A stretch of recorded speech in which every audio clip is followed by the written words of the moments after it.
I, Xavier Locke, had married the same woman, Melanie Slater, 7 times, but for the sake of her first love, Leonard Blumen, she divorced me 7 times. The first time we got married, she told me, "I'll only love you for the rest of my life." But every time Leonard came back to the country, she sang a different tune. "Can't you be more sensible? How can you bear to stand by and let Lenny be called a homewrecker who snatches a married woman from her husband?" The first time we divorced, I cut my wrist to make her stay. I was taken to the hospital in an ambulance, but she never showed up even once to see me. The third time we divorced, I humbled myself and applied to be her assistant at her company. I did that just so I could see her a little more. By the 6th divorce, I had learned to quietly pack my things and move out of the home we shared. My hysteria, my repeated backing down, and my tolerant compromises brought me nothing, just Melanie repeatedly divorcing and remarrying me. Time and time again, she pulled the same trick. With history repeating itself, I decided enough was enough. After hearing that Leonard was coming back again, this time I handed her the divorce papers myself. As always, she set a date for our next remarriage, but what she didn't know was that I was leaving for good this time. Leonard is back in the country again. Let's get divorced. I, Xavier Locke, handed the signed divorce papers to my wife, Melanie Slater, with a numb expression. For a brief moment, Melanie looked startled, but she quickly regained her composure.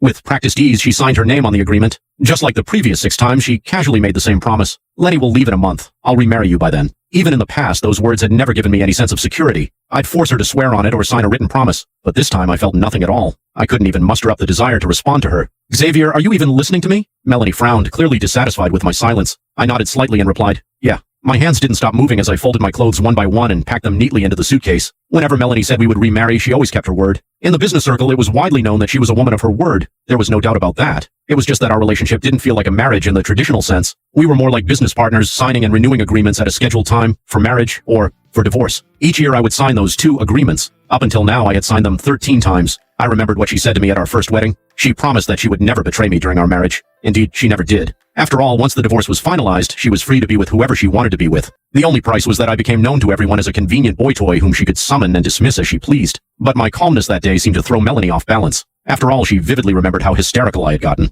to the extent of harming myself during our previous divorces. Now, as she watched me pack faster and more efficiently than before, she sounded somewhat uneasy when she spoke. She suggested, "Maybe this time I should move out instead." With a loud click, I closed the large suitcase, cutting off her unfinished sentence. "I already told a friend I'd stay at his place for a few days," I said in a deadpan voice. Melanie's expression soured as if something suddenly occurred to her. She sneered, "Don't tell me you're playing hard to get now, but you'll show up as my assistant again to secretly keep tabs on me. Can't you find something of your own to do? Is it really that hard living without a woman?" I instantly understood the implicit meaning behind her words. She didn't want me hanging around her office lest I interfere with Leonard and her canoodling. After all, Leonard rarely came back to the country, so of course Melanie wanted him to stay by her side at all times as her main assistant. After my second divorce from Melanie, I applied to be her assistant and passed the interview. Carrying her favorite latte, I pushed open the door to her office with a heart full of anticipation. But what I saw made me freeze. Melanie was sitting on Leonard's lap, kissing him passionately. Upon seeing that, I couldn't hold back and started beating Leonard up. I had barely landed a few punches before Melanie stood between the two of us. Outside the office, a crowd had already gathered to watch the drama unfold. Everyone thought I was still their CEO's husband, so they all looked at Leonard with open disdain.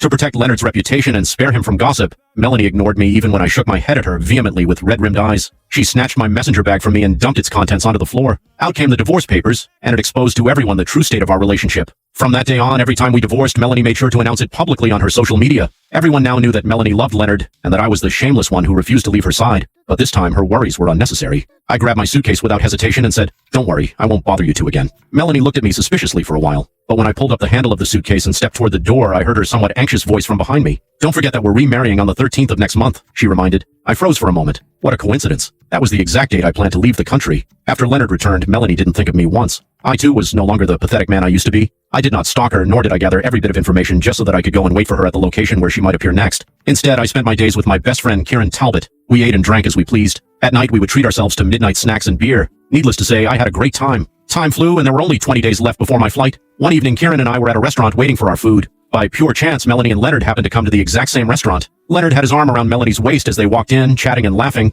They looked every bit the perfect couple. "Xavier?" Melanie's gaze locked onto me immediately. Leonard pulled her close, smiling like he was the happiest man on earth. "What a coincidence, Xavier! Are you having dinner here too?" Upon noticing my gaze settle on Leonard, Melanie instinctively stepped forward and blocked him from view. I knew what she was afraid of. She was scared that I might lose control again and start a fight with Leonard like before. However, I didn't. I even stopped Kieran, who was already bristling on my behalf. I gave a small, indifferent smile. "Yeah, what a coincidence." Seeing me back down, Leonard smiled even more smugly. "Sorry, Xavier. Mel promised to reserve the whole place for me. You'll have to go somewhere else to eat." He nudged Melanie playfully. "Right, Mel. Tell him, or he'll think I'm picking on him." Melanie tilted her chin at me demandingly, looking so sure of herself. She seemed to be saying, "Do what he says, or I'll refuse to remarry you in the future." Kieran was already lifting his hand to hit him, but I gently pressed down on his arm. Calmly, I said, "It's fine. We'll go somewhere else." I wasn't doing this for them. I was going overseas soon. I didn't want to waste another minute arguing pointlessly with my ex-wife. As a proper ex, I should start treating Melanie as if she were dead to me. The restaurant manager, who sensed the tension, quickly stepped forward with a flattering smile. You two look so in love. How enviable. At his words, Melanie's expression grew complicated as she shot me a glance.